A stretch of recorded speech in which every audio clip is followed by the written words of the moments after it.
There is one sports betting strategy that guarantees you will profit every single day. Whether you're placing 10 bets or 100 bets a day, there is no way for you to lose. And so in this video, we are going to dive into arbitrage betting and go through some very specific examples.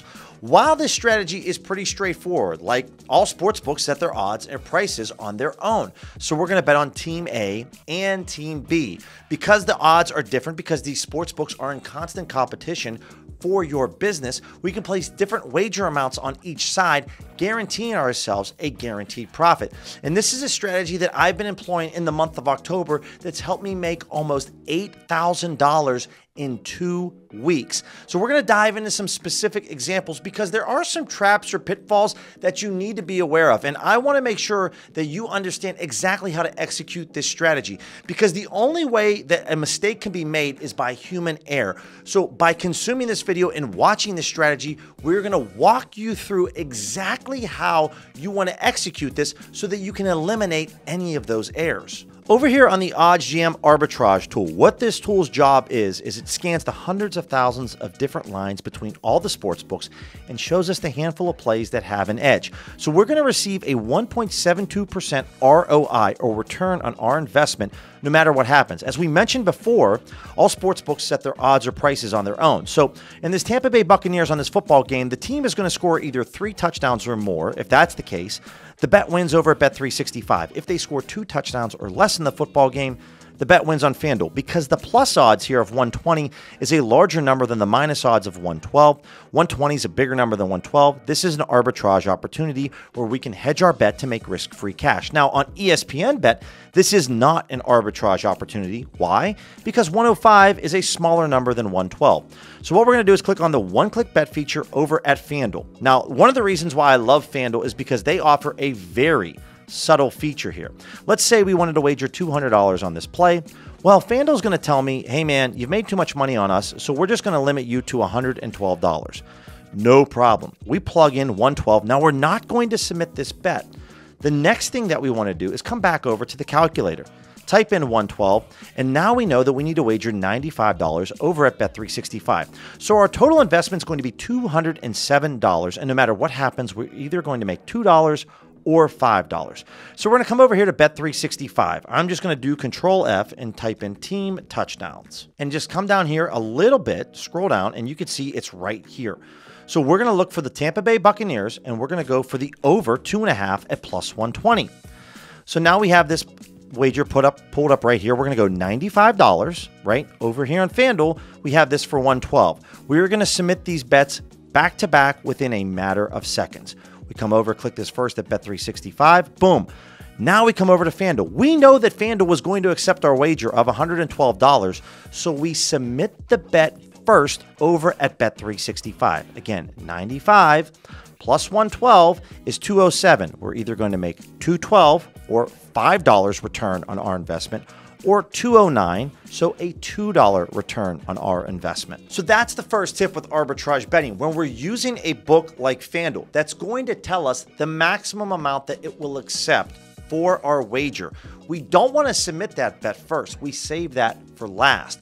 We go over to Bet365.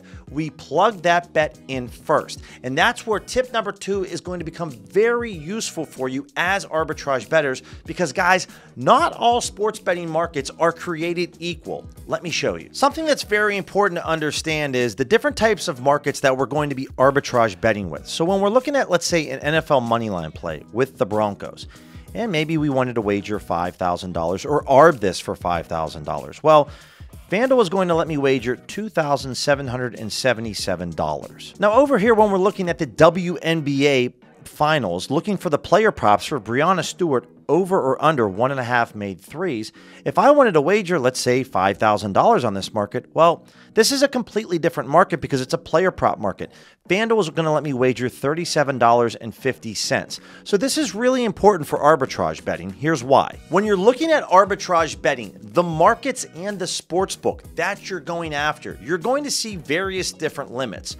For the NFL, on a moneyline play like the Broncos moneyline, there's a lot more popularity on the NFL compared to the WNBA. Now, with FanDuel, this is the largest sportsbook in all of America. So if you're arbitrage betting and attacking maybe some smaller niche sportsbooks, you need to understand that, number one, compared to FanDuel, their liquidity and the amount of money that they have at the sportsbook isn't nearly as large as FanDuel. So you really want to think about the sportsbook and the markets that you're attacking for arbitrage betting. Back over here at FanDuel, looking at the Broncos-Saints game, for Alvin Kamara to score an anytime touchdown, you could see that if we wanted to wager, say, $1,500, well, FanDuel's going to accept a wager of just over $1,100. So depending on the sport that you're wagering on, and if you're betting on player props, there is much higher popularity and liquidity for the NFL compared to the WNBA. So this is really important to understand when you're using the arbitrage tool. You need to understand what sports books that you're using to arb with and what markets you're going after, because not all markets are created equal and have the same amount of liquidity. So the number one question that's going to be in the comments below is, well, Billy, I heard with arbitrage betting, you could get limited. Well, if you want to make money sports betting, period, you're going to get limited. This is not the ideal customer that the sportsbooks want. It's a part of the game. So whether you're arbitrage betting, positive EV betting, or maybe your next door neighbor is a data scientist that has this awesome model that spits out consistent winners, if you're consistently making money sports betting, at some point you will get limited. This is part of the game, which is why the next tip, signing up with every single sportsbook that's available to you in your state or country, is so important. You see, with arbitrage betting and going over this tool at OddsJam, we don't know where the value lives and with which book, depending on the day. So to have more books, you have more bases covered, more books, more opportunities, more money in your pocket. So with this strategy early on, you're going to want to get some reps in if you're new to this strategy, right? Play some smaller amounts, smaller bets, get some reps in, understand how the strategy works. And then at some point, whether it's 3 bets, 5 bets, or 10 bets, the switch is going to flip and you're going to be like, that dude on YouTube, he actually wasn't lying to me. This strategy works. It does. So naturally, you're going to want to level up and start putting more money down on these plays. That's why understanding that all these markets are a little bit different in terms of liquidity is very important to understand. You can make excellent money arbitrage betting with player props, but you want to be very careful if you start putting $500 or $1,000 down on player props. That's not the recipe for success. Keep your player prop arbitrage bets at a smaller number, but when you can go after the main lines like totals, spreads, money line plays, this is what the casual sports bettors are always betting on. So you can wager a lot more money, start getting into the thousands of dollars per leg. This is possible. Guys, linked in the description will be a 1-week free trial to OddsJam and their arbitrage tool. And then use my code BILLYC. It's going to save you 35% off your first month once the trial ends. So what you're going to want to do is come over to filters. Now for our percentage, you're going to want to set the minimum percentage for 2%. So anything that's returning a 2% ROI or higher, you'll be notified on. Then obviously select the sports books that you have accounts currently set up with. I'm in Pennsylvania, so here's all the different books that I currently have accounts with. Then everything else I leave in the default position. Now what you're going to want to do is click Save Filter and just type this in as arbitrage and then maybe with some dollar signs. Click the push notifications right here. The email address that you have set up with your OddsJam profile, now you're automatically going to receive an email anytime an arbitrage play pops up. So you're not going to have to stay on this tool all day long and click refresh. You simply now have your filters and parameters set up. You're going to receive an email no matter what. But when you're looking at maybe first half total points between Fanatics and Bet365, this is a market that you can put a lot of money down. And the calculator right here is going to tell you exactly how much that you want to wager. So however much money that you have that you can invest for this play, then you can see your return right here. Again, when it comes to player prop bets, myself personally, I like to keep these wagers under $250 per leg. But when it comes to first half points, or down here at the bottom, we're looking at the Suns and the Clippers, the point spread. This is the NBA opening night right here. This point spread is a main line.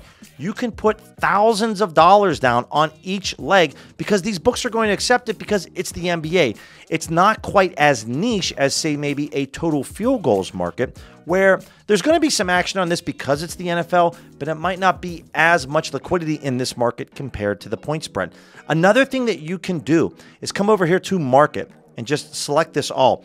And if you want to focus and deselect everything, and maybe you just want to focus on money line plays, what you can do is you can dedicate some of these markets right here, set this up and create different filters for yourself that if maybe you want to focus on money line plays and then maybe also point spread, you can go after very specific markets, set up filters so that you know, hey, maybe you're someone that's trying to get down thousands of dollars on each leg. Well, now you can hone in on very specific plays so that you can look like a casual sports bettor and fly under the radar. Understanding that not all markets are created equal and that this is something that I completely missed when I first started out arbitrage betting 3 years ago.